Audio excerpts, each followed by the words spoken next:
So, okay. So I think what you have seen yesterday and 6 weeks ago in Paris represents a milestone in Lotus cars history. And there are many reasons why we have showcased all our future products at one event. If you want, no other car manufacturer has ever done that.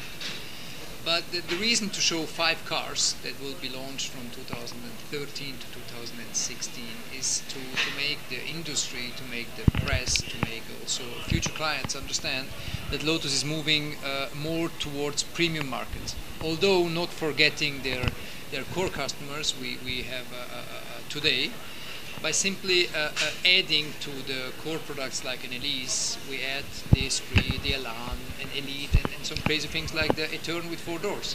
So it was important to show the whole product range and the whole repositioning of the brand. We don't see this as just a simple product launch, if you want, but we see it as a relaunch of the whole brand. Motorsports activities are a key of our marketing activities, because I strongly believe as a sports car, as an iconic sports car manufacturer, you need to showcase the customer that we are experiencing and testing the technology used in our road cars derived from motor racing. Okay, so that's why all the activities around IndyCar, Le Mans, GT racing are an essential part of our future plans. And I think we're also obliged towards our history to do that, because there is no other car manufacturer that has won all the major competitions worldwide, such as F1 or Indy 500 or Rally World Championship, GT racing. I don't think there is any other sport, even not Ferrari did this. So that's why it is even more important to try to repeat the history. And I believe, to sum up, what is the vision of Lotus for the future? Yes, it simply go back to the time where Lotus was actually perceived as a premium car manufacturer, where a Lotus Esprit, the iconic model, was acting in famous movies like Basic Instinct, like Pretty Woman, like James Bond and all this. Maybe although that commercially it wasn't the best time for the company, but for sure from an image point of view it was the peak. And we'd like to repeat that. And if you look at our future product range, as I said, we will always keep the Lotus core values in our future cars. But time has changed. Regulations are asking for more technology in there. Customers have other demands than they were 10 years ago. So the requirements of a future sports car have definitely changed to what Lotus was actually used to offer.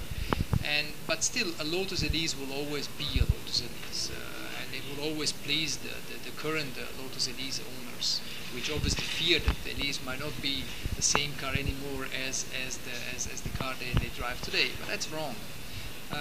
However, it doesn't mean that the Elise cannot grow by 10 centimeters. It doesn't mean that the Elise cannot be more comfortable with the ingress-egress. I think that's even a benefit. So all these little things do not mean that the Elise will be different from what the Elise is today. We believe that the Elise of tomorrow will be much more performing, still having low emission numbers, fuel efficiency, but also offer a little bit more design in there, more, I don't want to say comfort, but it's a different car. It's a modern Elise, if you want. And if you look up the range, the Esprit is the supercar of our range. It's a V8, 620 horsepower, 1400 kilograms, 0 to 100, 3.2 seconds. I think that's all you need to know about that car. That car is an absolute challenger of today's supercars. And I believe, looking at the design, looking at the feedback we are getting from people, from potential customers, from media, but also from industry, is that the car is absolutely great, perceived as a beautiful car, very dynamic and very aggressive in look, but still have this sort of elegancy and maybe a little bit of the comfort that today's sports car enthusiast is asking of a car. And then if you look below the Esprit, the Lotus Elan, which is a Porsche 911 contender, that's just a very muscular athlete with a V6 engine with 470 horsepower, only 1300 kilograms of weight.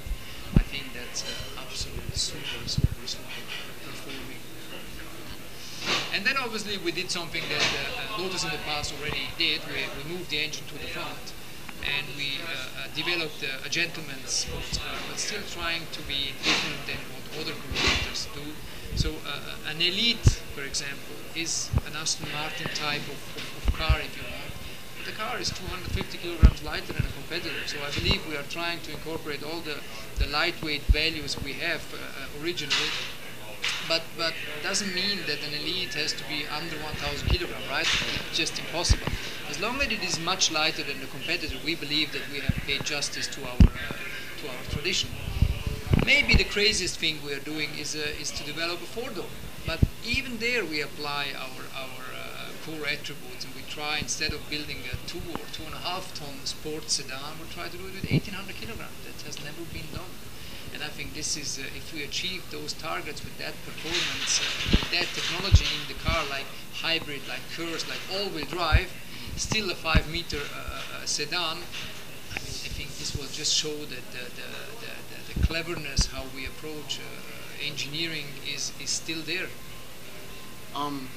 At first, I thought that all the cars out there were concepts, but I was told that they're actually prototypes. Absolutely, I think showing just concepts would be more of a show rather than to show the prototypes, and especially the Esprit and the Elite. They are already fully in the development phase, so we are. I cannot say this, but we are absolutely already in the testing phase of some underbody parts of the Esprit on the road. So this is a full program already ongoing, and what we thought is to show the public the cars that we will be building, not just how they might maybe look one day. Well, since you are beginning production or beginning development, are you able to say possibly your target release date for either one of the models? Absolutely. Since they are in a development phase already, we can tell you exactly that the Esprit will be the first car that we will be launching, and it's early 2013. The Elite will follow. The Elan will come in 2014. The Elise will follow in 2015, and the Turn 2015 as well. So from 2013 onwards, approximately every 8 to 12 months there will be a new car.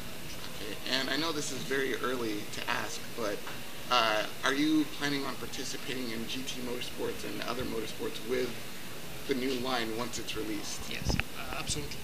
As I said before, motorsports is a key ingredient of our positioning or repositioning of the brand. We already today we have activities with the current Evora in GT4 and GT4 Endurance, and we will compete next year with an Evora GT2 against the big boys.